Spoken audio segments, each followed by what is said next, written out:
Twitter bots are such a big deal that Elon Musk put his Twitter purchase on hold, just to figure out how many bots, or fake accounts, exist on Twitter. Fake accounts pretend to be someone else or are automated accounts that don't have a real person behind them that can do things like real humans can do. Send out tweets, like, and retweet. There's apparently even a market for fake Elon Musk Twitter accounts. This is important because it's the number of real users that determines the value of Twitter. So if Twitter's 229 million daily active users are not 229 million real human beings, then Musk argues the company's value is less than the 44 billion he's agreed to pay for it. Musk tweeted that 20% of Twitter consists of fake or spam accounts, though he didn't cite any sources. That contradicts Twitter's claim that fewer than 5% of accounts on its platform are fake. Musk says he wants Twitter CEO Parag Agrawal to show proof, and that the deal cannot move forward until he does. That wording is much stronger than his previous tweet that he was still committed to acquisition, hours after putting the deal on hold. When Musk appeared on the All In podcast in May, he again questioned Twitter's claim that less than 5% of its accounts are fake. Said another way, the number of real, unique humans that you see making comments on a daily basis on Twitter is above 95%. That is what they're claiming. Does anyone have that experience? Exactly.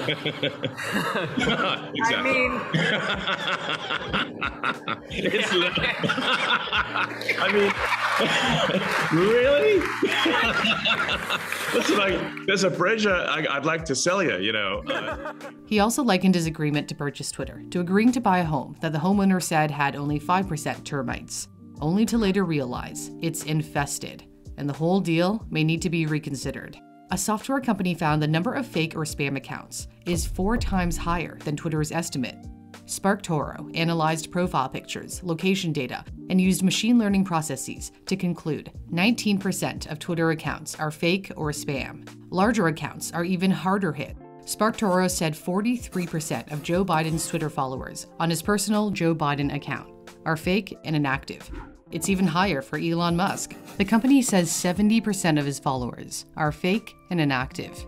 Why does the number of fake and spam accounts matter so much? Someone who wants to manipulate public opinion could create hundreds of fake accounts to criticize a policy or a politician to influence how you vote, hype a product to control what you buy, or make someone seem more or less popular than they really are. A cybersecurity researcher believes bots are responsible for what he calls the attempted character assassination of Elon Musk. Andrea Stropa notes they've been tweeting out Elon-gate SpaceX scandal in reference to the SpaceX flight attendant who has accused Musk of sexual assault, which Musk denies.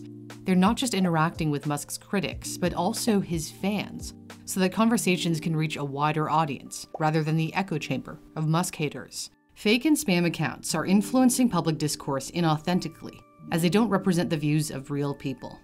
There are things you and I can do to try to remove bots from our feed. The cybersecurity researcher suggests muting some of your Twitter notifications. For example, from people who don't have a profile picture or who haven't confirmed their email address or phone number.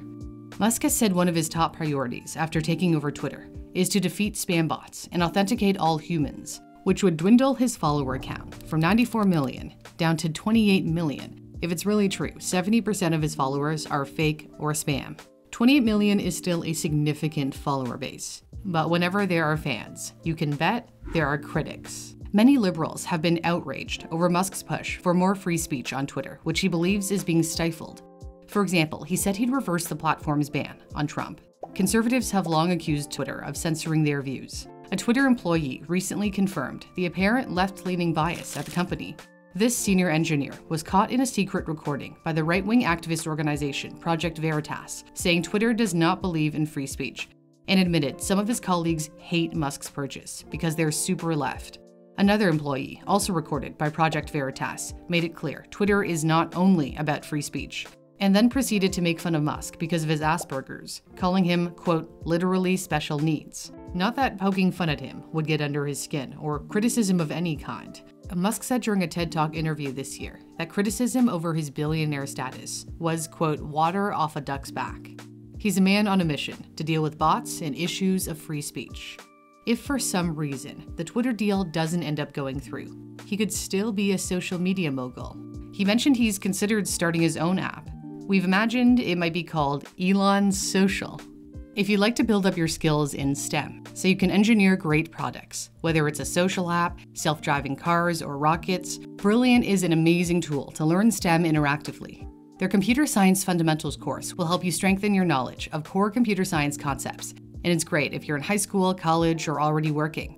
No coding is required, and if you're ever stuck, you can click on Show Explanation to see where you went wrong. There's something for everyone on Brilliant. You can delve into the world of neural networks through hands-on experimentation, see fractions, percentages, and ratios in a new light through their everyday math course, or learn about the technology behind cryptocurrencies through hands-on puzzles. Brilliant is free for you to try out if you head to the custom link in my description or pinned comment, brilliant.org/newsthink, and the first 200 people to click on my link will get 20% off Brilliant's premium subscription, which gives you access to all of their offerings. Thanks for watching. For Newsthink, I'm Cindy Pom.